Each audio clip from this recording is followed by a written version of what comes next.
नमस्कार मेरे प्रिय साथी मित्रों। आज साथियों 21 जनवरी है। आज कुछ महत्वपूर्ण खबर देखेंगे जो प्रतियोगी छात्र छात्राओं से जुड़ी खबर है साथियों। आइए देखते हैं पहला खबर से जेई मेंस कल से होगा साथियों, यानी 22 जनवरी से जेई मेन का एग्जाम स्टार्ट है साथियों, जिसमें बिहार के साथियों 68,000 से अधिक अभ्यर्थी शामिल होंगे। उससे संबंधित खबर है साथियों। जेई मेन की परीक्षा कल यानी बुधवार को यानी 22 जनवरी शुरू हो रही है। ये परीक्षा लगातार 30 जनवरी तक चलेगी। ये अलग अलग शिफ्ट में आयोजित की परीक्षा बिहार से ही अधिक साथियों, लगभग 68,000 छात्राएं शामिल हो रहे हैं।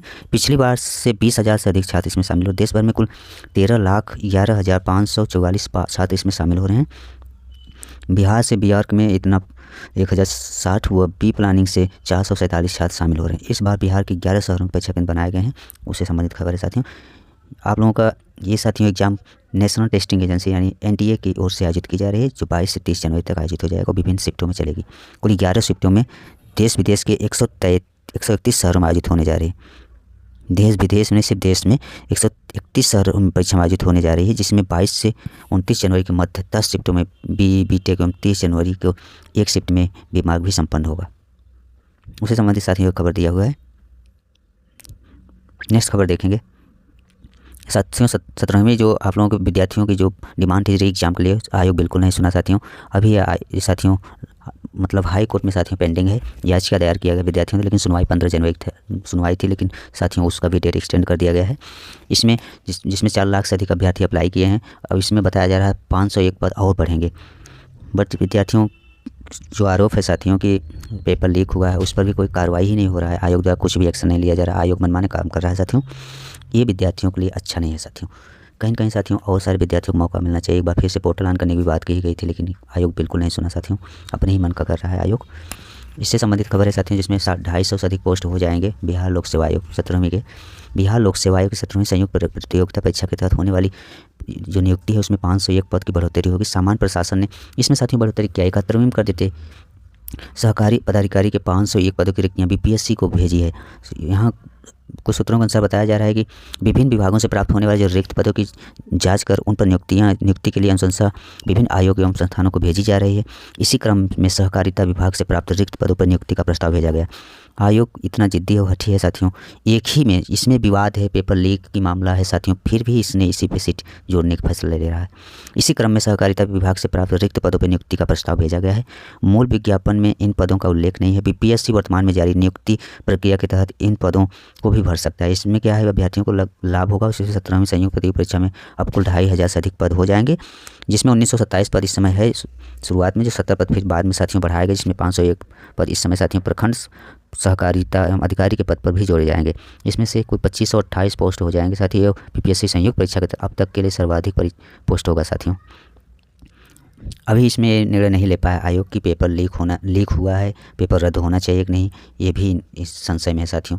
अब देखते हैं आयोग निर्णय बिल्कुल नहीं लेगा। विद्यार्थियों का जो हाई कोर्ट फैसला देता है उसके अकॉर्डिंग हाई कोर्ट में जीत मिलती है सही, नहीं तो फिर अब विद्यार्थी क्या करेंगे, बीपीएससी के सुप्रीम कोर्ट की ओर रुख करेंगे। देखते हैं साथियों आगे निर्णय क्या होता है, लेकिन विद्यार्थियों के साथ गलत हुआ है साथियों।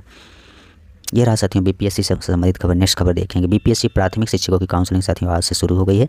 बिहार लोक सेवा आयोग से तीसरे चरण में चयनित 21,911 प्राथमिक शिक्षकों की काउंसलिंग जिलों में मंगलवार से शुरू होगी, जो 25 जनवरी तक चलेगी। शिक्षकों को आवंटित जिले में ही काउंसलिंग होगी। इसमें सभी जिले को निर्देश जारी कर दिया गया। विभाग के तीसरे चरण में कुल 66,000 शिक्षकों की काउंसलिंग में आंशिक बदलाव भी किया गया है, जिसमें पूर्व में से 21 से 30 जनवरी के बीच सभी शिक्षकों की काउंसलिंग होनी थी, अब 4 फरवरी तक चलेगी, जिसमें 27 से 29 जनवरी तक कक्षा 6 से 8 तक, और 30 से 1 फरवरी कक्षा 9 और 10, और 4 से 5 फरवरी को 11 और 12 के साथियों काउंसलिंग होगी। कुल शिक्षकों में प्राथमिक शिक्षा के जो प्राथमिक कक्षा के 21,000 से अधिक, मध्य विद्यालय के 16,989 और माध्यमिक विद्यालय के 15,000 से अधिक पद, उच्च माध्यमिक विद्यालयों के लिए 12,195 पदों के चयन के तीसरे चरण में किया गया है साथियों। ये रहा साथियों बीपीएससी टीआरई 3 से संबंधित खबर। नेक्स्ट खबर देखेंगे साथियों। ये साथियों है कनिष्ठ सहायकों के लिए 464 पद बढ़े हैं। अब 3166 पदों पर होगी भर्ती। उत्तर प्रदेश अधीनस्थ सेवा चयन आयोग यानी यूपी-SSSC ने कनिष्ठ सहायक के पदों पर भर्ती के लिए चल रही आवेदन प्रक्रिया के बीच 31 विभागों में 450 नए पद और राज्य कर विभाग में 14 नए पद जोड़े गए हैं। कुल 464 पद बढ़ाए गए हैं, जिसमें 2702 पदों के लिए विज्ञापन जारी किया गया था, जिसमें अब इसमें संशोधन कर 3166 पदों की संख्या हो गई है। यूपी-SSSC के सचिव अवनीश सक्सेना ने बताया है कि विभाग की ओर से भेजे गए नए पदों की जो अध्याचन है उसमें भर्ती को सम्मिलित कर लिया गया है। पदों की संख्या घटाने और बढ़ाने का अधिकार आयोग के पास रहता है साथियों, जिसमें युवाओं के हित को देखते हुए अतिरिक्त पदों को भी इसी भर्ती में जोड़ दिया गया है। और 23 साथियों दिसंबर से ऑनलाइन आवेदन फॉर्म भरने व शुल्क जमा करने की प्रक्रिया शुरू हुई थी। ये बुधवार तक चली। 29 जनवरी तक साथियों इसका शुल्क समायोजन होगा, जिसमें 3166 पदों में से 2987 पद सामान्य चयन और जो है 179 पद विशेष चयन के लिए है साथियों। ये रहा साथियों UP-SSC से संबंधित खबर। नेक्स्ट खबर देखेंगे। सुरक्षा मानकों को लेकर साथियों बहुत साथियों कार्रवाई कोचिंगों पर हुई है साथियों। इसमें सुरक्षा मानक पूरा नहीं करने वाले 247 कोचिंग बंद किए गए हैं साथियों। पटना के कोचिंग जिसमें सुरक्षा मानक पूरा नहीं किए हैं, इसमें जो DM है साहब बोल रहे हैं, निर्देश दिए हैं जिले में कितने ऐसे कोचिंग संस्थान जो बगैर निबंधन के संचालित हो रहे हैं। जो छोटे कोचिंग संस्थान हैं उनका खुद का अपना अच्छे से सेटअप नहीं हो पाता है, तो इस तरह से लाइसेंस वगैरह लेने में सक्षम नहीं होते साथियों। ऐसे लोगों पर कार्रवाई हुआ है। कहने का तात्पर्य है जो और सक्षम अच्छे से नहीं है टीचर, उन पर कार्रवाई हुआ है। कोचिंग वैसे छोटे मोटे कोचिंग जो साथियों बंद कर दिए गए, ये गलत है साथियों। आयोग द्वारा ये जो सरकार द्वारा निर्णय लिया गया है गलत है। कोचिंग रोजगार के साधन है साथियों। जो स्टूडेंट सेलेक्ट नहीं होते, बाद में कोचिंग ही एक माध्यम होता है। कोचिंग संस्थानों की जाँच के लिए टीम भी गठित की गई है। DM ने कहा कि जिस कोचिंग संस्थान में छात्र छात्राएँ अध्ययन कर रहे हैं वहाँ उनकी सुरक्षा का मानक जरूरी होना चाहिए, अन्यथा दिल्ली जैसी यहाँ भी घटना हो सकती है। सुरक्षा के लिहाज से फिलहाल ठीक है साथियों, बट कोई भी कोचिंग संस्थान यदि सुरक्षा को मानक पूरा नहीं करता तो प्रशासन को उसे संचालन की अनुमति देने में किसी प्रकार की दिक्कत नहीं है। जिले में पहले से साथियों 413 संस्थान निबंधित है और 29 कोचिंग संस्थान का निबंधन 2024 में किया गया है। 72 कोचिंग संस्थानों का लाइसेंस जल्द ही निर्गत किया जाएगा साथियों। लाइसेंस के लिए क्या है, कोचिंग पैसा अधिक पे करना होता है, इसलिए साथियों छोटे जो कोचिंग संस्थान है वो नहीं कर पाते हैं और सभी मानकों पर भी पूर्णतः खड़े नहीं उतर पाते। इसकी वजह से लोगों ने साथियों कार्रवाई किया है। नेक्स्ट खबर देखें। इसमें साथियों ज़्यादातर इसमें अग्निशमन सुरक्षा होना चाहिए। वर्ग कक्षा में प्रवेश निकास के जो अवरोध मुक्त होना चाहिए। वर्ग बिल्डिंग बायलॉज के अनुसार होना चाहिए। कोचिंग संस्था के आधारभूत संरचना का अधीन वर्ग कक्ष का क्षेत्रफल प्रति छात्र न्यूनतम 1 वर्ग मीटर होना चाहिए। इस तरह से इस मानक इसका तय किया गया है।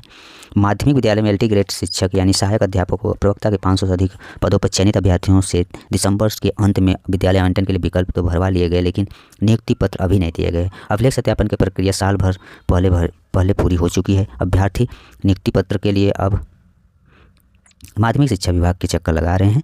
जैसे माध्यमिक शिक्षा विभाग ने 23 से साथियों 23 दिसंबर तक चयनित अभ्यर्थियों को नियुक्ति और पदस्थापन के लिए ऑनलाइन आवेदन भरवाए थे। अभ्यर्थियों को 5 जिलों में किन्हीं 5 विद्यालयों में विकल्प के रूप में भरना था।